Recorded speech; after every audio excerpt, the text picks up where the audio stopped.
After electrification, RhB retained two large and powerful steam locomotives, just in case. Eventually it made commercial sense to run regular monthly excursions hauled by the pair of 280s. As we leave Landquart, Allen's is definitely not the only camera in use. Landquart to Klosters was opened in 1889 by the Landquart Davos company using steam traction. Their service reached Davos the following year.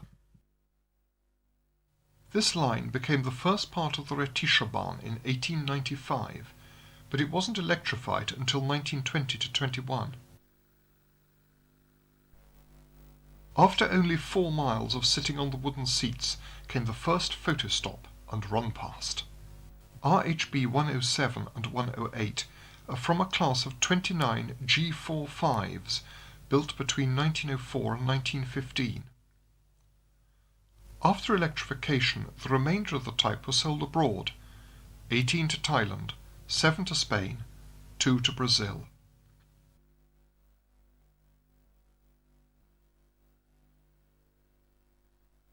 This tiny station had no passing loop, just sidings.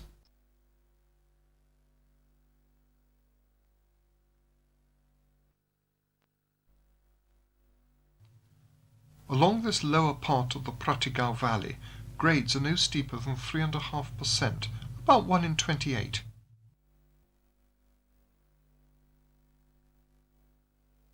We take the loop at Shears, to be overtaken by this almost new multiple unit on a local train. The prominent canton shield doubtless indicates the source of funds to pay for it.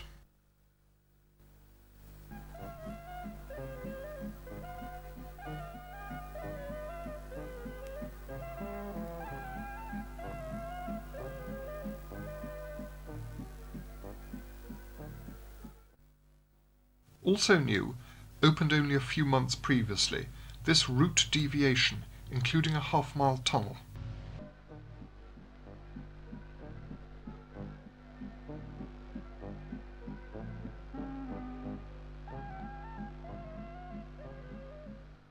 Only 1 or 2 cars at the front will get good shots of the engines.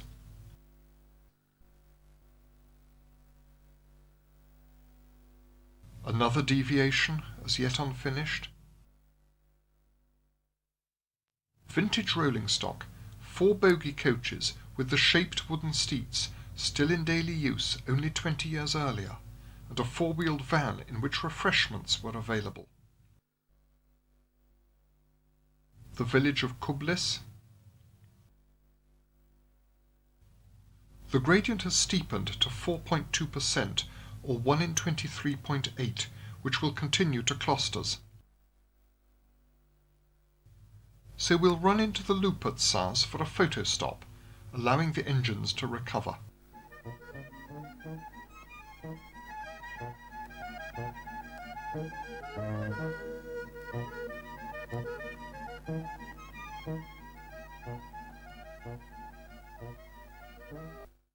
Isn't there always someone who gets in the way of everyone's camera?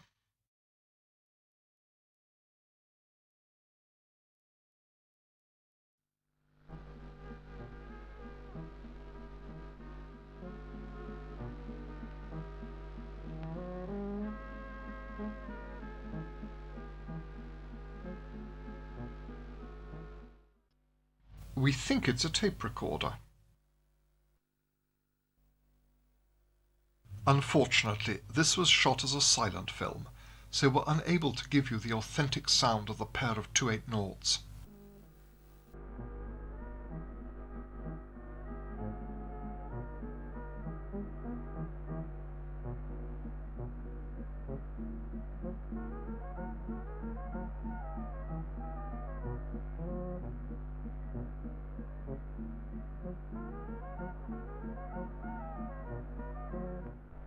Klosters now, and into the loop for another long pause.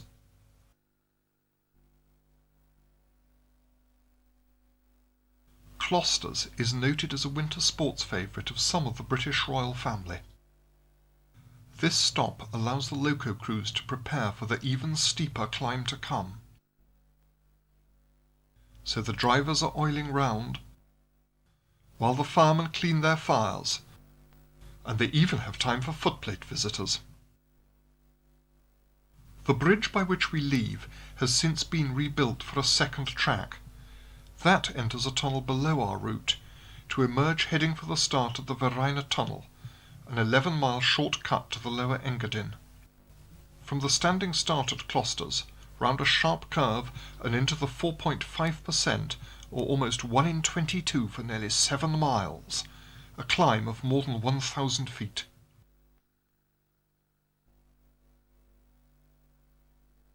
The upper Prättigau valley is already far below.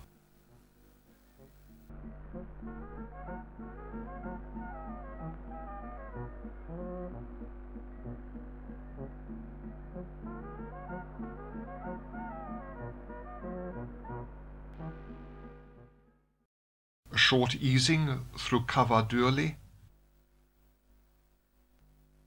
and a glimpse down to Klosters.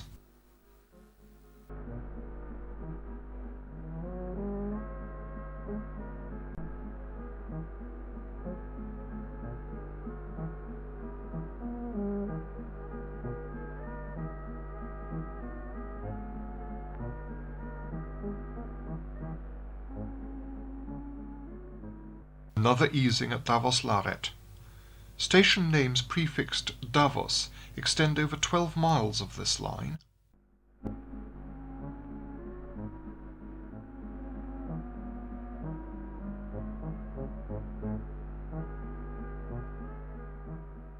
The top at last, and a well-earned rest for the engines and crews.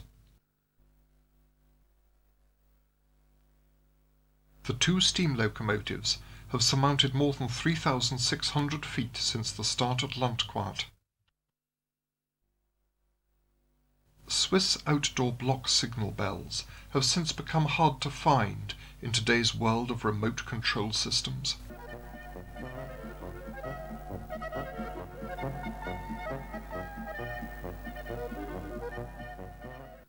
It's downhill all the way now as we come to the Davos Lake.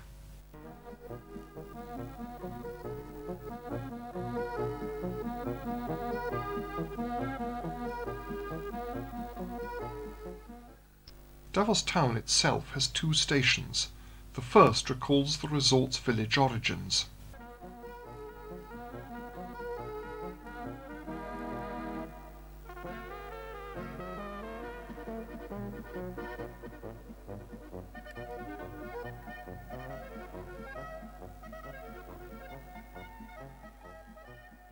Like Chesterfield in Derbyshire, Davos has a crooked spire. Trains from Chur and Landquart normally terminate at this next station. Our steam excursion makes a long lunch stop.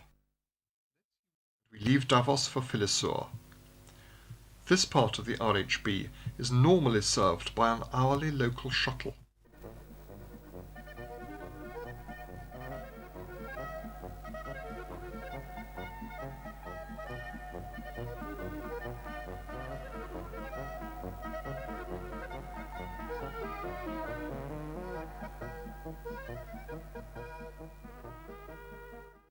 We leave the Davos area beside the Landwasser river. Yes, 8 miles west of here it passes below the famous viaduct.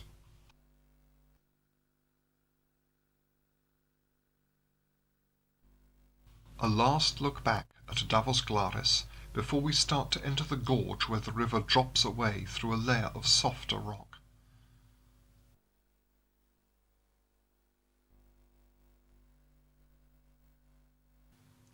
Soon we come to Visen viaduct, by which the line crosses the Landwasser river. Compared with the other sharply curved viaduct, it's higher, 280 feet, and longer, 230 yards. The main arch is 60 yards long. It even has a timber footpath attached to one side.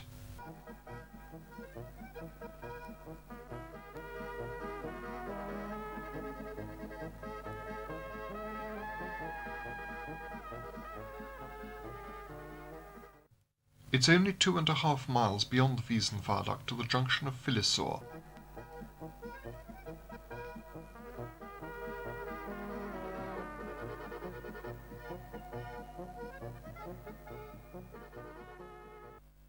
As the junction at Filisur faces away from Landquart and Chur, the train has to reverse direction, so the locos are uncoupled and separated to be turned one at a time.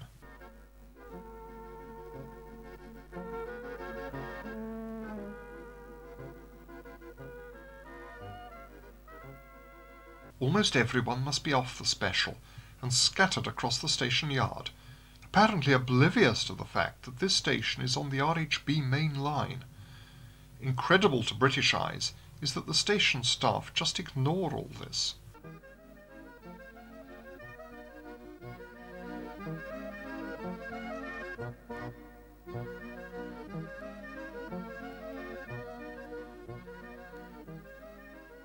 The tenders seem disproportionately small.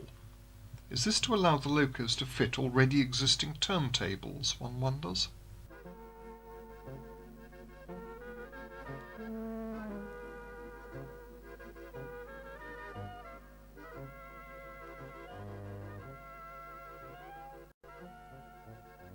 The train is reformed, then, with all back on board, we set off towards the rapidly setting sun.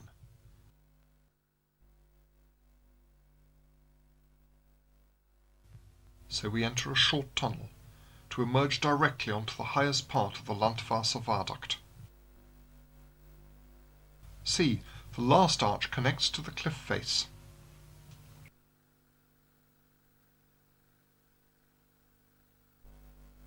We're travelling over the RhB main line in the opposite direction to the first item, steam hauled and in better weather.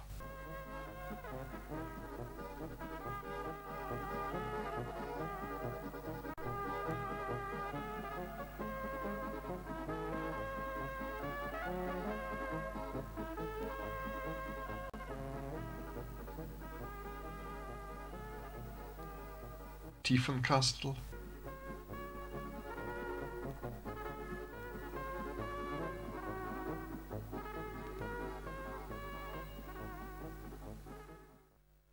over Solis Bridge, the Albula River 300 feet below.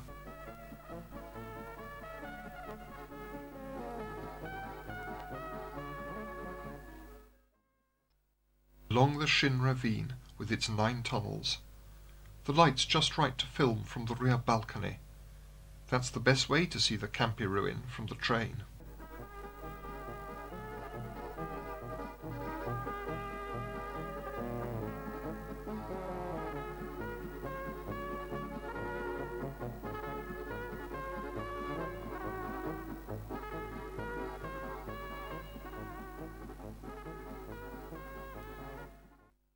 Sils in Domelsk. The station's now closed.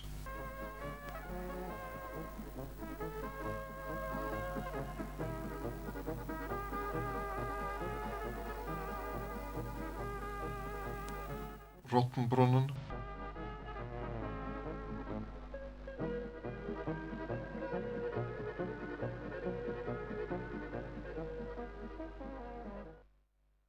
It's dim enough now for headlights. Rhaetians.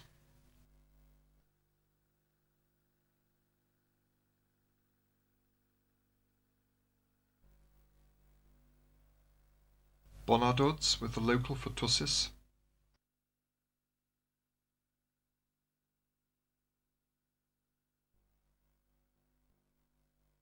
Below, the line from Disentis, which meets ours to cross the Hinterrhein. The Hinterrhein merges with the Vorderrhein.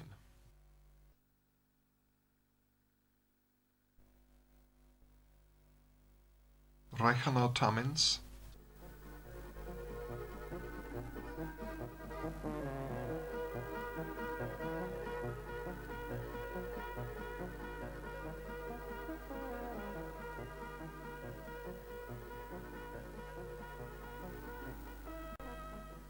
We're approaching Chur's break of gauge. Standard gauge track and equipment would seem so big now we're accustomed to meter gauge. Cars from the MOB's Golden Mountain Pullman, bought long ago by the RhB. Chur, alles aussteigen, all change.